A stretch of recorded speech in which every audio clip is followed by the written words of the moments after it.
First is a little bit that she pushes a little bit more and not pushes herself with the shoulders to the rail, but again that you are in touch, in contact with the legs, and she really takes an actual step and pushes through instead of just going forward from her front legs. I think in English you say pulling herself forward.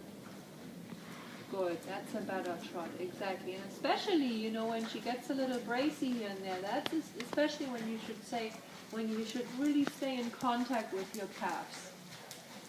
And not, you know, taking the leg off and trying to fix it through your hands. It has to come through her engaging the hind leg, pushing, and using her back, using her stomach muscles. That right rein available in the pole, that she learns that too, that she gives in the inside pole.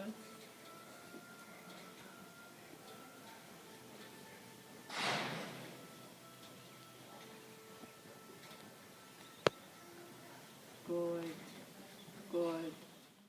So you start challenging her body a little bit more. To me, she gets a little stiff and uses that really, because she's stiff, she has something against you.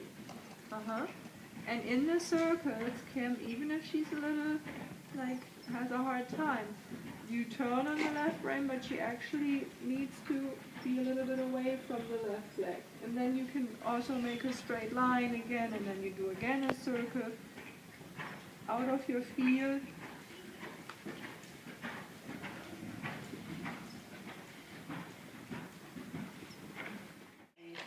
Good, inside leg, until she accepts it. Yes, until, and that may be a little bit of a discussion today. Inside leg.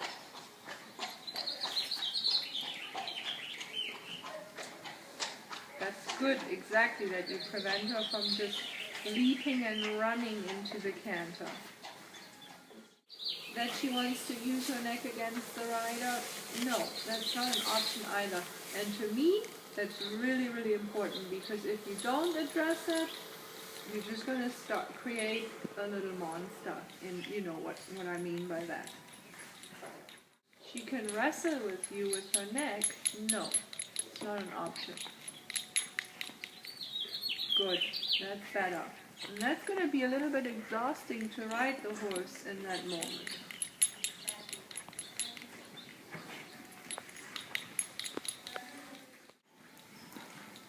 Don't back off from it. May be a horrible day today. Doesn't matter. Sit. That's right. Inside that. Sit. Good. Good. Legs on. If she runs too much, you say whoa with the reins, with the legs on. The feeling should be a little bit that yielding away from that inside leg. That should be the feeling. And it can start in the canter now. Yes. Yes, that's better, exactly. And you have to take her there, even if it's like uncomfortable, big aids, yeah? Think about, you have to explain her. It also feel like to you that she wants to lean a little bit to the inside and gets bracy? Yeah. Okay. It's such a typical young horse thing. Really stay on top of that. Yeah. It's something so simple, and it's the base. Without that, she'll not understand the next sentence. Yeah. Sometimes it feels like I'm on a motorcycle. Yeah. Okay. Well, I right now I have a couple young ones, so I totally know what you mean, and it will take, it will take a little bit tough riding from you, but in the long run you make your rides way easier.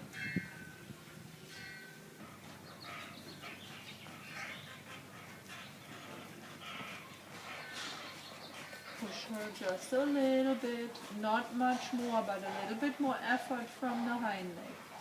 And that too, don't stay away from that. If that makes her get bracy just because you ask her to work a little bit more on the hind leg, yeah, that's better. That's better. Then you might as well want to start addressing that now instead of in a year when you do, for a fact, need more energy because you're going to your next level.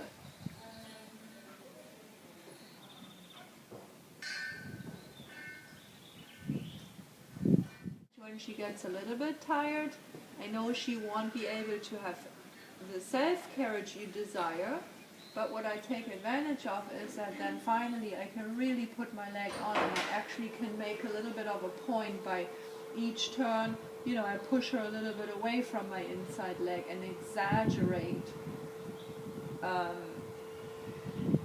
and point out the fact that she's leaning against the inside leg.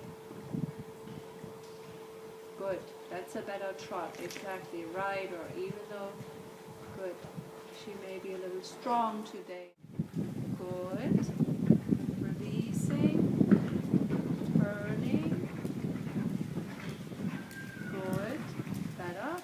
Both legs. Every time she hits here the long side, she gets a little bit behind the leg.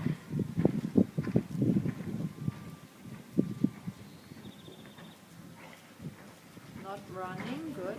Saying whoa, legs on. When it comes to the point where it gets unreasonable fast, yeah. Whoa, neck control first. So now that she's a little tired, that you can actually take advantage of that and have a little bit more influence and can address again that left side a little bit while just trotting. You know, before, if you would do another canter, I feel like she needs a break, but just a couple rounds, that's better. Okay, okay. And I really feel like, I know I've only seen her twice, and last time she was very good, but this time the way she acted, there was a little bit of personality issues connected to, you know, not wanting to listen. You know what I mean? Yeah. One thing I have in mind is one more left lead canter.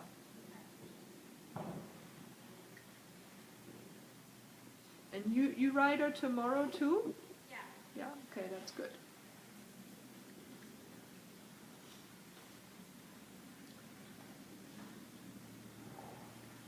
And then see, I mean, she should be better tomorrow. So, but that, you know, is important that you watch her tomorrow because that will tell you if it was right, that kind of correction.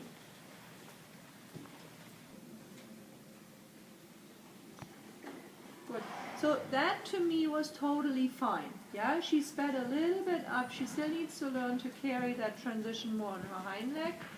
But it wasn't so on the front end and not away from your aids as much as she did at the beginning. At the beginning, to me, the minute you thought canter in your aids, she would flee, so to speak, away or run away from those aids. If she's a little hesitant and doesn't have enough strength to start it more underneath you, that's a different question.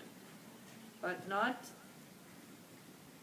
you know, evading, and that's better, exactly, good.